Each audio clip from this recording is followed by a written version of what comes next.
دنیا بھر میں بہت سارے معاملات گرمائے ہوئے ہیں۔ اگر ملک ہندوستان کی بات کریں تو کسان آندولن اس وقت سرخیاں بٹور رہا ہے۔ پڑوسی ملک پاکستان کی بات کریں تو ٹک ٹاک سٹار حرم شاہ ان دنوں سرخیوں میں بنی ہوئی ہیں، اور اگر سعودی عرب کی بات کریں تو سعودی عرب نے یہ اعلان کر دیا ہے کہ اس نے دنیا کا 10واں تیز ترین کمپیوٹر بنانے میں کامیابی حاصل کر لی ہے۔ لیکن آج کی سب سے بڑی خبر جو ہے وہ دنیا میں اپنے آپ کو سپر پاور کہلانے والے امریکہ کی ہے، اور یہ خبر آپ سب سے جڑی ہے، ہم سب سے جڑی ہے، ان تمام لوگوں سے جڑی ہے جو جمہوریت پر اعتقاد رکھتے ہیں، بھروسہ رکھتے ہیں اور جمہوریت پر یقین رکھتے ہیں۔ 6 جنوری 2021 محض امریکہ کے لیے ہی نہیں بلکہ ساری دنیا کے لیے ایک ناقابل فراموش دن بن گیا۔ نسل اور رنگ کی نفرت سے پر جس طرح گورے گنڈوں اور لچوں نے واشنگٹن میں واقع امریکی پارلیمنٹ میں گھس کر ہنگامہ آرائی برپا کی، وہ ساری دنیا کے لیے ناقابل یقین تھی۔ بھلا کوئی یہ تصور کر سکتا تھا کہ دنیا کی سب سے پرانی جمہوریت اور خود کو ساری دنیا میں جمہوریت کے ٹھیکیدار بتانے والے امریکہ میں ہی جمہوریت کے خلاف بغاوت اٹھ کھڑی ہوگی؟ جی ہاں، 6 جنوری کو واشنگٹن میں جو کچھ ہوا وہ ایک بغاوت تھی۔ اس بغاوت کا مقصد دراصل امریکہ میں نومبر میں ہونے والے چناؤ میں منتخب جو بائیڈن کو کسی طرح برسر اقتدار آنے سے روک کر صدر ڈونلڈ ٹرمپ کو دوبارہ امریکی صدر بنانا تھا۔ اس عجیب و غریب بغاوت نے ساری دنیا کے ہر جمہوری ملک کو یہ سوچنے پر مجبور کر دیا کہ کیا کل وہاں بھی ایسا ہی واقعہ پیش آ سکتا ہے، کیونکہ امریکہ میں جو آج ہوتا ہے باقی دنیا میں وہی کل ہوتا ہے، خواہ وہ سیاست ہو یا پھر فیشن ہو۔ 6 جنوری کو ایک کھلی بغاوت ہوئی جس کے ذریعے جو بائیڈن کو صدر ٹرمپ کو دوبارہ امریکی صدر بنانا تھا، لیکن جو بات امریکی تاریخ میں کبھی نہیں ہوئی، آخر وہ بات 6 جنوری کو کیسے پیش آ گئی؟ اس سیاسی گتھی کو سلجھانے کے لیے پلٹ کر 12 سال قبل امریکہ میں ہونے والے صدارتی چناؤ کی اہمیت کو سمجھنا ہوگا۔ 12 سال قبل سن 2008 میں امریکہ میں جو صدارتی چناؤ ہوئے تھے اس کے نتائج نے بھی دنیا کو محو حیرت کر دیا تھا۔ وہ بھی تاریخ ساز چناؤ تھے، کیونکہ امریکہ کی صدیوں پرانی تاریخ میں پہلی بار ایک سیاہ فام براک اوباما نام کا شخص امریکی صدر منتخب ہوا تھا۔ یہ وہی امریکہ تھا جہاں کبھی افریقہ سے لائے گئے سیاہ فام غلاموں کی زندگی بسر کرتے تھے۔ ایک لمبی جدوجہد کے بعد 20ویں صدی میں ان سیاہ فام افریقیوں کو امریکہ میں برابری کے حقوق حاصل ہوئے، لیکن کسی نے اس وقت یہ تصور نہیں کیا تھا کہ انہیں بلیک امریکن کے بیچ سے ایک روز براک اوباما نامی سیاہ فام امریکی خود امریکہ کا صدر بھی بن جائے گا۔ ظاہر ہے کہ یہ ایک حیرت ناک واقعہ ہی نہیں بلکہ ایک انقلاب تھا جس نے ساری دنیا کو حیرت میں ڈال دیا۔ لیکن ایک بلیک امریکن کے صدر منتخب ہونے سے سفید نسل کے صدیوں پرانے نظام کی چولی ہل گئی، کیونکہ یہ ایک تاریخی حقیقت ہے کہ ساری دنیا کے گوروں کو اپنے رنگ اور نسل پر گھمنڈ ہے۔ وہ دنیا میں اپنے کو سب سے اعلیٰ نسل اور سب سے ذہین قوم تصور کرتے ہیں۔ ان کے یہاں ایک بڑے طبقے میں آج بھی یہ گمان پایا جاتا ہے کہ اللہ نے ان کو ساری دنیا پر حکومت کرنے کا اختیار دیا ہے، اور اسی خیال سے متاثر گوروں نے ایک دور میں ہندوستان سمیت تقریباً ساری دنیا کو اپنا غلام بنا لیا تھا۔ چنانچہ گوروں کے ساتھ بھی آخر تاریخ نے وہی کام کیا جو سکندر جیسوں کے ساتھ کیا۔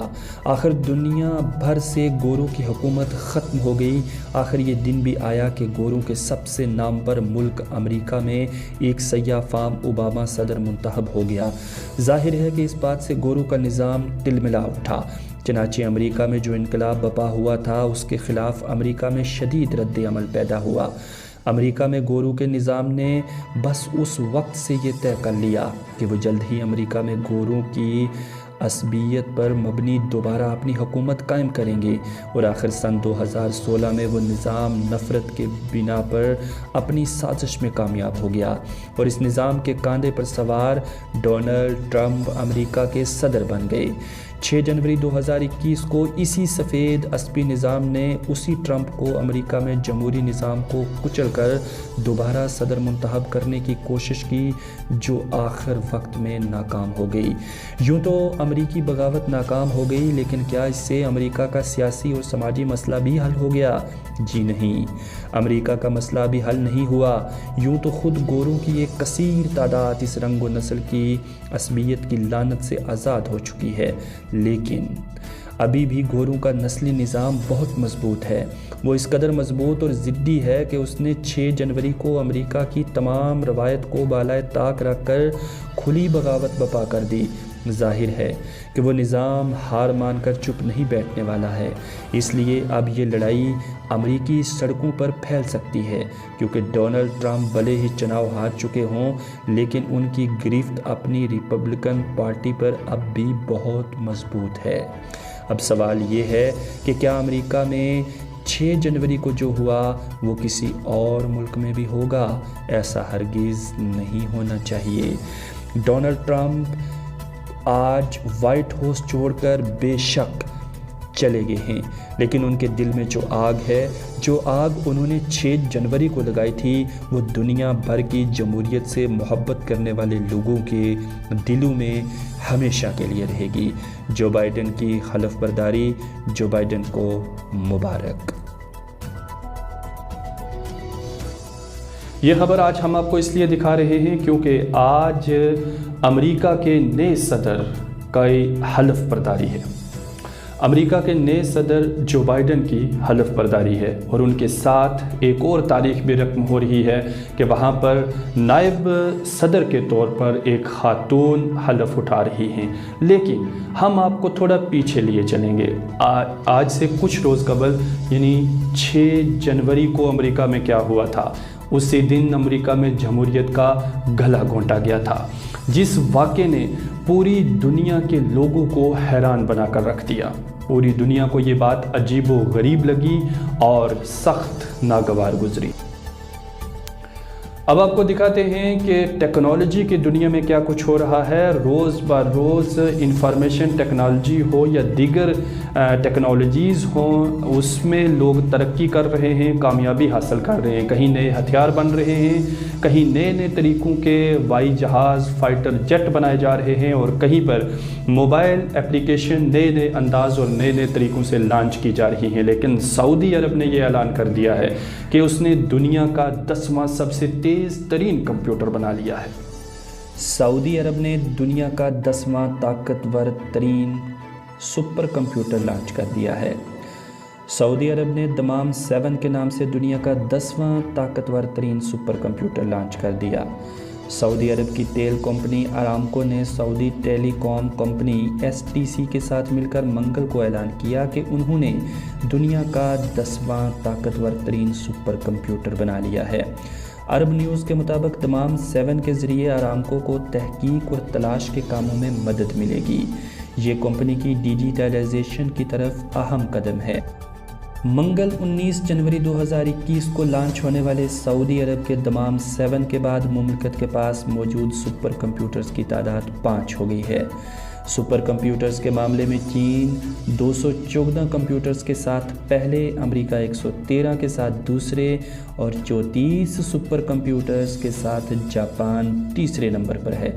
दुनिया का सबसे ताकतवर सुपर कंप्यूटर भी जापान का फोगाको है, जो 2020 में लॉन्च किया गया था।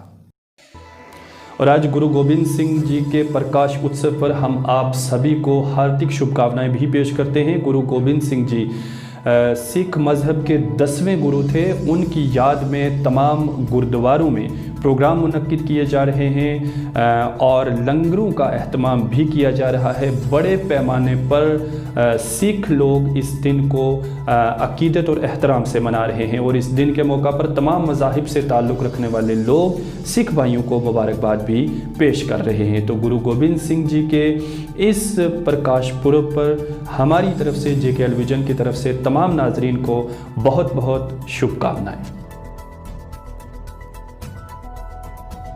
तो तो ये थे कुछ मामलात, कुछ मसाइल, कुछ मुद्दे जिन्हें JK विजन ने आप तक पहुंचाया। उम्मीद है हमारी कावश आपको ज़रूर पसंद आई होगी।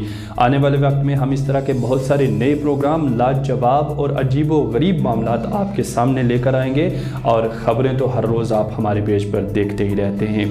आपके प्यार की, खलूस की, साथ की और हमदर्दी की हमें सख्त ज़रूरत है, और आप किस तरह से हमारा साथ दे सकते हैं आप बेहतर जानते हैं। सबसे पहले तो जो नए हमारे साथी हैं, आपसे गुजारिश है कि JK विजन के फेसबुक पेज को आप फॉलो कर लीजिए। आपसे गुजारिश है कि JK विजन के फेसबुक पेज को फॉलो और लाइक करने के साथ साथ JK विजन यूट्यूब चैनल को सब्सक्राइब भी ज़रूर करें।